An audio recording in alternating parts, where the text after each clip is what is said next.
आज नैनीताल में रुके हुए हमें 3 दिन हो चुके थे और आज हमारा यहाँ आखिरी दिन था।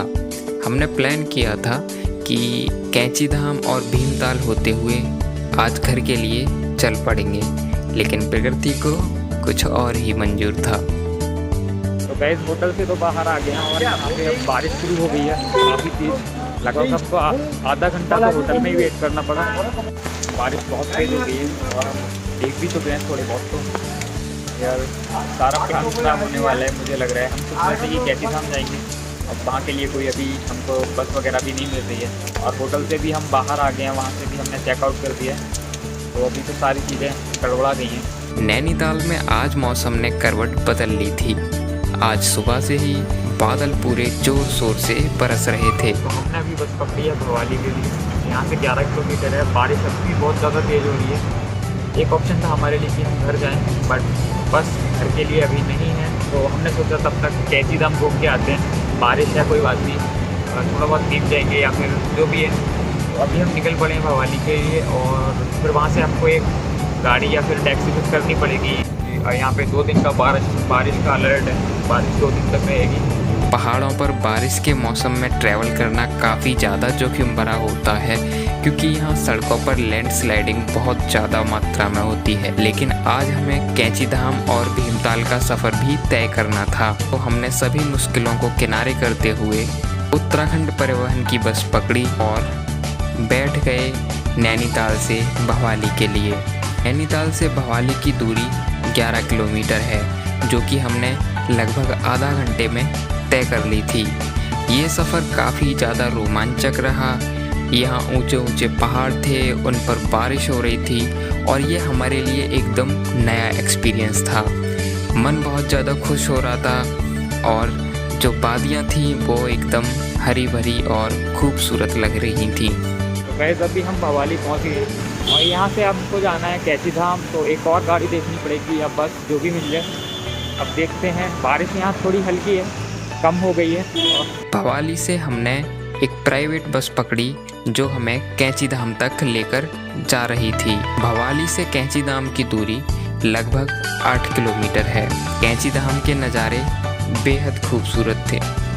हम 12 बजे कैंची धाम पहुंच गए थे। कैंची धाम के जो नज़ारे थे बेहद खूबसूरत थे। मंदिर के चारों ओर ऊंचे ऊंचे पहाड़ थे और पहाड़ों के बीच में स्थित था कैंची धाम मंदिर।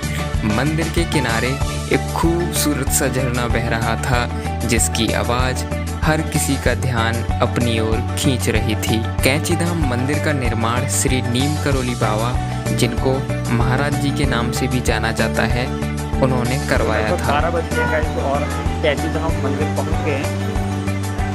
प्रसाद भी ले लिया है मैंने और अभी सचिन प्रसाद लेके आ रहा है। और गाइस यहाँ बहुत ज़्यादा लोग आए हुए हैं दर्शन करने। यहाँ पे आके ना एक अलग ही वाइब होती है। यहाँ की क्या कहानी है वो मैं आपको बताऊँगा अभी जाते टाइम। कैंची धाम के बारे में मैंने एक कहानी सुनी है जो मैं आपको भी सुनाना चाहूँगा। आपने एप्पल कंपनी का नाम तो सुना ही होगा। तो एप्पल कंपनी के जो संस्थापक थे स्टीव जॉब्स, वो जब इंडिया आए थे तो उन्होंने 6 महीने कैंची धाम में ही स्टे किया था। इसके पीछे की ये कहानी कितनी सच है मुझे नहीं पता। मैंने भी ये सुनी है और मैंने आपको भी सुना दी। एक और फैक्ट जो मैं आपको बताना चाहूँगा कि फेसबुक के जो CEO हैं मार्क जुकरबर्ग, वो भी हर साल यहाँ कैंची धाम मंदिर में आते हैं।